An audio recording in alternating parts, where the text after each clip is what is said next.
Շարունակենք մեր դասախոսությունը Արտավազդ երկրորդի դարաշրջանի մեծ հայք Հռոմեական հանրապետություն ռազմաքաղաքական փոխհարաբերությունների մասին երկբևեռ աշխարհակարգի մարտահրավերը այսպես երկրորդ դրվագը, որի կապակցությամբ մենք կուզենայինք խոսել, վերաբերում է 30-ական թվականներին և հիմնականում կապվում է հռոմեական տրիումվիր եռապետ արևելքի թիրակալ դարձած Մարկուս Անտոնիուսի անվան հետ։ Մենք այս երկբևեռացման գործընթացի մասին խոսել ենք արդեն։ Հավելենք այս տեսարանին նաև մի բան, որ Քրիստոսից առաջ 40-38 թվականներին Պարթևները Բակուր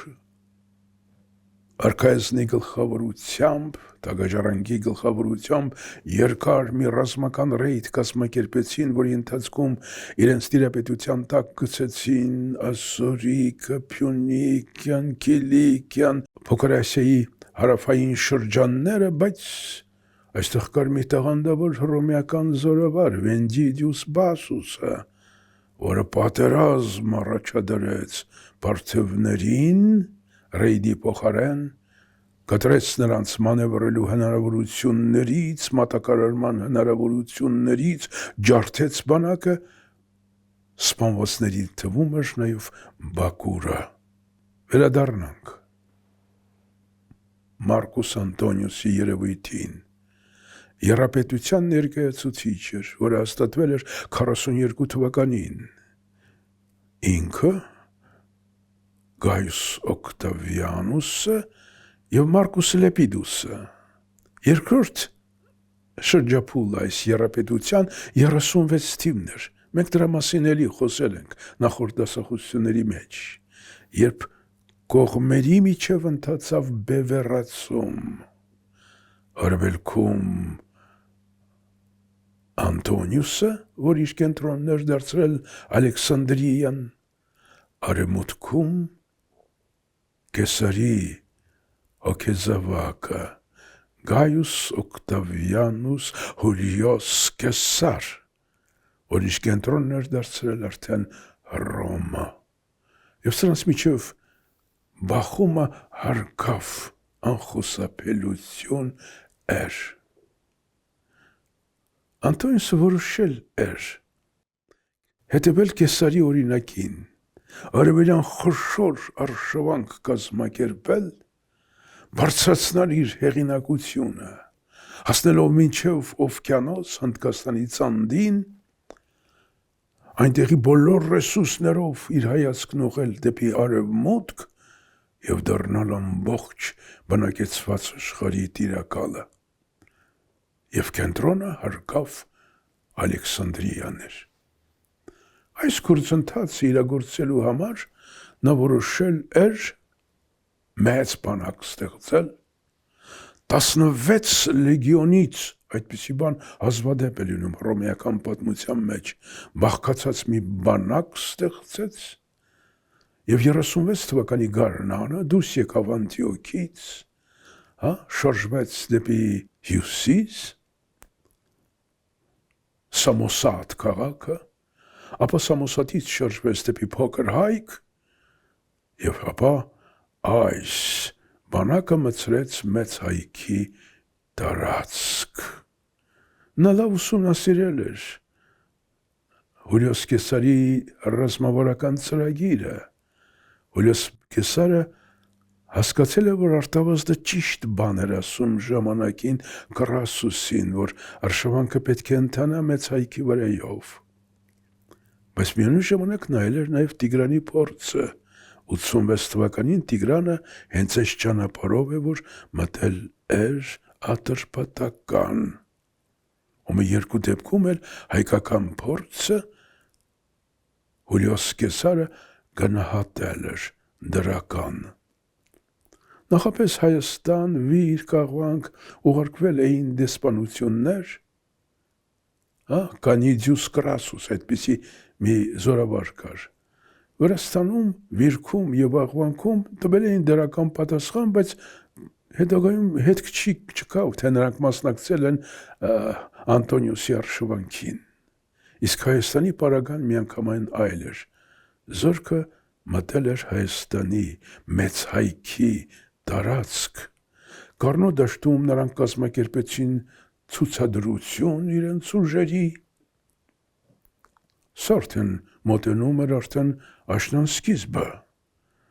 եւ կարծիք հայտնվեց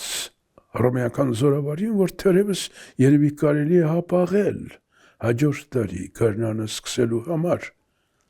եւ խորհրդատուն ամենայն հավանականությամբ հայոց արքան էր, որ ներկայացել էր նրան 6000 հեծելազորով, 7000 հետևակով։ Անտոնիոսը ոչ մի նշանակություն չտվեց այս խորհրդին, եւ հայկական օժանդակությանն էլ մի առանձնակի ուշադրություն չդարձրեց 100,000-անոց բանակի առկայությամբ 13,000 ուժը ինչ էր որ, եւ նրա սկսեց շարժվել դեպի Ատրպատականի սահմանները։ Նա անգամ իր հետ չէր տանում իր պաշարողական մեքենաները։ Արագ հասնելու եմ, ասում էր, Ատրպատականի մանրաքաղաք Փրասպա կամ Գանձակ, ինչպես ասում էին հայերը, գրավեմ եւ վերջ տամ այդ երկրամասին։ Այնուհետև հարձակվում այնտեղից Բարթևների վրա։ Բայց հասնելով Փրասպա, նա տեսավ քաղաքը ուժեղ ամրացված, հզոր պարիսպներով, չկարողացավ ոչինչ անել։ Իսկ այդ ժամանակ Բարթևական նոր արքան Հրաչ IV իր ուժերով սկսեց նեղել հռոմեացիներին։ Նա նախ հարձակվեց այդ պաշարողական մեքենաների վրա, այրեց դրանք, իսկ այնուհետև սկսեց հալածել հռոմեացիներին Ատրպատականի տարածքով։ Ջարդեց 35,000 հռոմեական ուժ։ Մնացածները բարոյալքվել էին։ Իմանալով այս մասին, Արտավազդը, որ սկզբից էլ ոգևորված չէր այս արշավանքով, կանգնեցրեց իր 13,000-անոց ուժը։ Ես անընդհատ շեշտում եմ 100,000-ի եւ 13,000-ի հարաբերակցության խնդիրը, որ մեզ հետագայում պետք է գալու։ Եվ Բարթևները հանրաձայնում էին, թենք իրենք մեծ հայք մտնելու որևէ ցանկություն չունեն, քանի որ հայերը պահել են իրենց իբրև բարեկամ։ Եվ հեղինակները նկարագրում են, թե ինչպես հռոմեական զինվորները Արաքսգետն անցնելով, հասնելով հայկական ափ, համբուրում էին հողը, իբրև փրկության եզերք։ Ինչևէ, այս ջարդված, փշրված բանակը եկավ մեծ հայք։ Ոմանք ասում են, որ ինչ էր պատահել, որ հայերը եւ պարթևները կարող են միավորվել եւ այս բարոյալքված բանակը եւ Անտոնիոսին ջարդել։ Բայց Արտավազդը այդ մտքին չէր։ Նա իրեն պահել էր բարեկամի ձևով պարթևների նկատմամբ, այժմ էլ մտածում էր, որ բարեկամի ձևով պետք է պահել հռոմեացիների նկատմամբ։ Նա նրանց տվեց ապաստան, գերակուր, հիվանդներին բուժեցին, մահացածներին թաղեցին, եւ հռոմեական զորքը եւ նրա զորահրամանատարը մնացին մեծ հայքում, Արտաշատ եւ հարակաշրջաններում։ Գարնան սկզբին Անտոնիոսը հեռացավ Եգիպտոս, նրան հետևեց քիչ անց նրա բանակը, առողջ, անվնաս, քանի որ Արտավազդը մտածում էր, որ ինքը վարվել է բարեկամին ներհատուկ կարգավիճակով։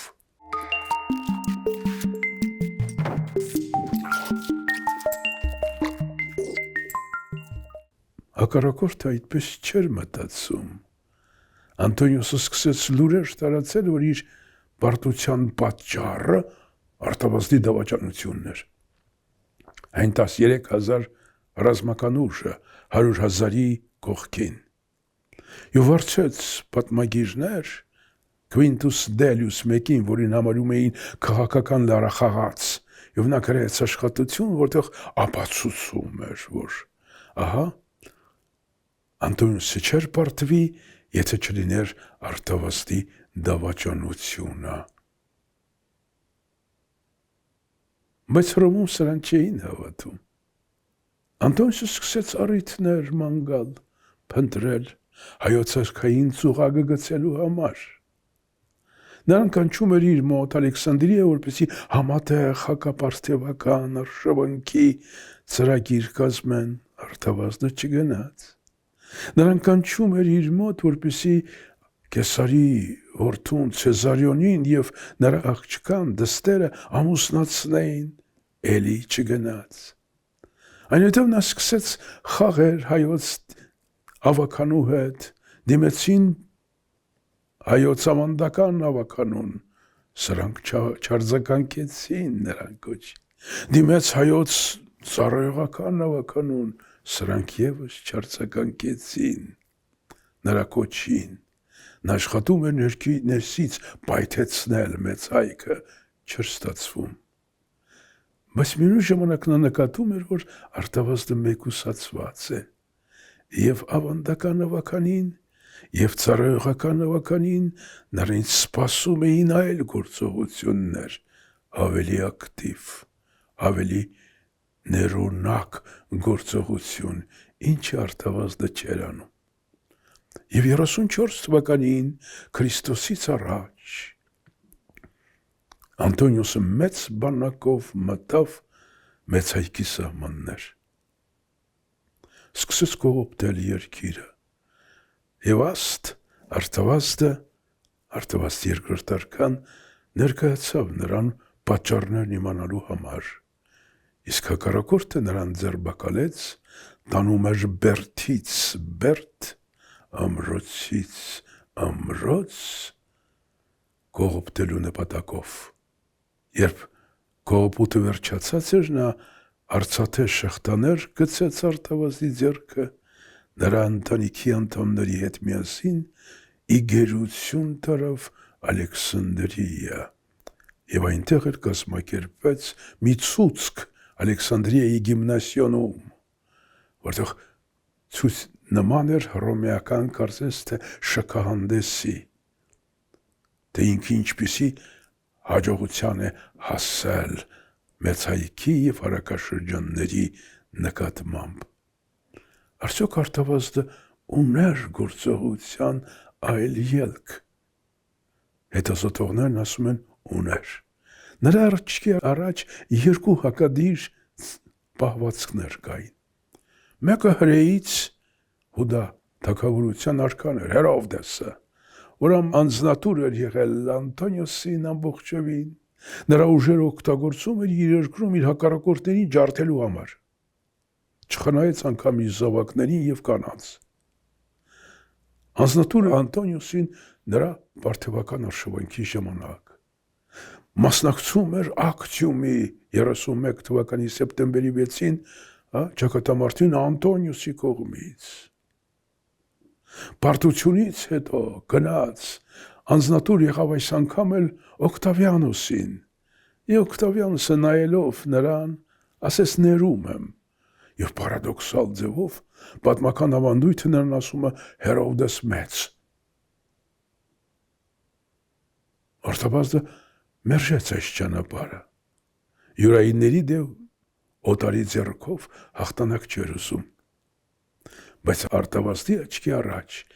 իր բանակը, ինչպես նշում են հռոմեական հեղինակները եւ մեր Մովսես Խորնացին,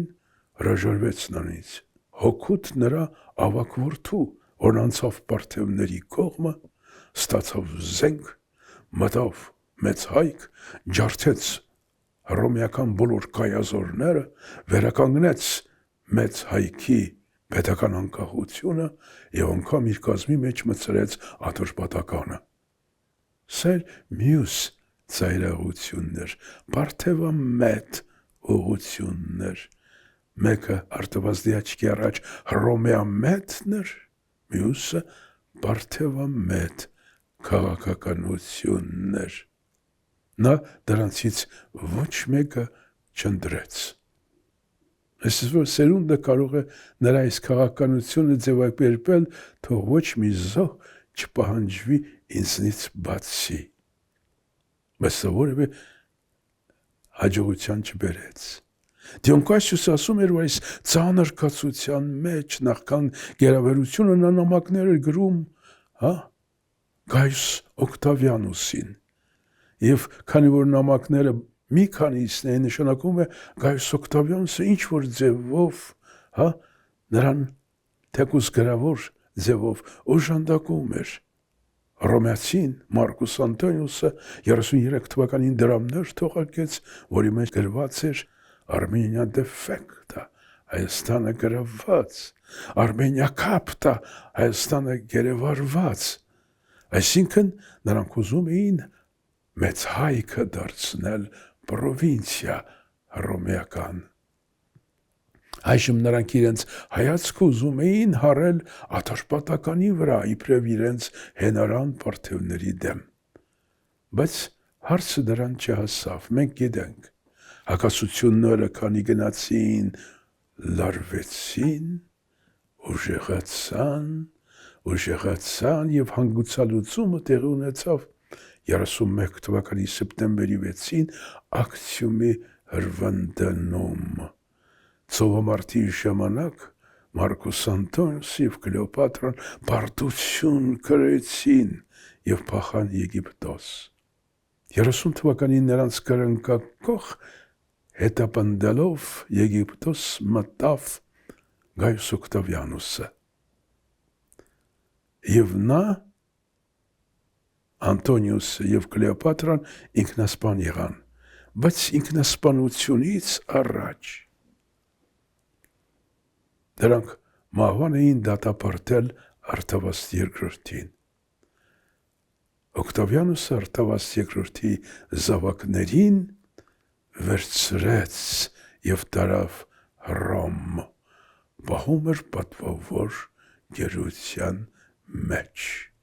որպեսզի նրանց հետագայում օգտագործի մեծ հայքի նկատմամբ իր քաղաքականության մեջ։ Այսպիսի ընթացք ունեցավ Արտավազդի այս հավասարակշռության քաղաքականությունը։ Մի դեպքում նա տվեց արդյունքներ, իսկ մյուս դեպքում, երբ աշխարհը ավելի սև ու սպիտակի էր հագված, հանգեցրեց շատ տխուր արդյունքների։ Փարատիչ կողմի այն նա էր, որ Արտաշես II-ը պարթևների օգնությամբ վերականգնեց ինքնիշխանությունը մեծ հայքում եւ անգամ իր տիրապետության ներքո վերցրեց Աթաշպատականը։ Այսպես պետք է տևեր 10 տարի, իսկ հետագայում իր վիճակը պետք է փոխվեր Օկտավիանոսի նախաձեռնությամբ, բայց դրան մենք կանդրադառնանք հաջորդիվ։ Իսկ այժմ ցանկանում եմ այս դեպքերի, այս իրադարձությունների վերաբերյալ ըմբռնումները ներկայացնել եւ նախ եւ առաջ հռոմեական խոշոր պատմագիր Կորնելիուս Տակիտուսի խոսքերը։ Տակիտուսը ունի այսպիսի մի արտահայտություն իր հիստորիայի աշխատության մեջ։ Արդ հայքը մեր նկատմամբ վստահություն չունի, ի հետևանս Անտոնիոսի չարագործության, obscelus Antoni, ով բարեկամության դիմատի ներքո subspecie amicitate կալանել էր Արտավազդային, շղթայակապ արել, իսկապա սպանել։ Ուրեմն շուրջ այս դեպքերից 100-150 տարի անց հռոմեական խոշորագույն պատմագիրը այսպես է բնութագրում Անտոնիոսի վերաբերմունքը մեծ հայքի նկատմամբ։ Կարծում ենք մեկ ավելի խորքային իմաստ ունի նույն հեղինակի Կորնելիուս Տակիտուսի մեկ այլ արտահայտություն։ Գտնվելով երկու զորեղ տերությունների միջև, հայերը հաճախ գժտվում են նրանց հետ։ Հռոմեացիների նկատմամբ առաջնորդվում են ատելությամբ, իսկ պարթևների նկատմամբ նախանձով։ Adversus Romanos odio et in partorum invidia։ Երբ որ խնդիրը դիտարկում ենք սեմիոտիկ դիտանկյունից, մեր աչքի առաջ ցոլանում է այն եռատակտ հավասարակշռությունը, միջին բևեռը մեծ հայքն է, ծայրաբևեռը երկու մեծ տերություններն են։ Տակիտուսը խնդիրը ներկայացնում է բացասական արժեբանությամբ։ Բայց սա չի կարևորը, կարևորը կենտրոնական բևեռի ինքնագիտակցությունն է։ Բևեռները կարող են իրենց մինուսային վիճակները փոխել եւ պլյուսային վիճակների։ Ոչ կարող է փոխարինվել եւ մենք արդեն տեսել ենք։ Արտավազդի գործունեության սկզբում նա որոշել էր եւ առաջին անգամ ունեցել էր հաջողություն Կրասուսի դեմ, բայց դրանից հետո այս ոչ ճկուն քաղաքական կուրսը շարժուն պատմության ընթացքում հաջողության չբերեց։ Ուրեմն կարևոր է միջին բևեռի մեծ հայքի ինքնագիտակցությունը, որ գտնվելով երկու բևեռների միջև նա գնահատում է իր առանձնակի կարգավիճակը։ Այս երկու ուժերի միջև ամեն բան կախված է ինձանից։ Այսպիսի հետաքրքիր մի բանաձևով էլ եկեք վերջացնենք մեր դասախոսության այս ընթացքը։ Շնորհակալություն Տակիտուսին այս դասի համար։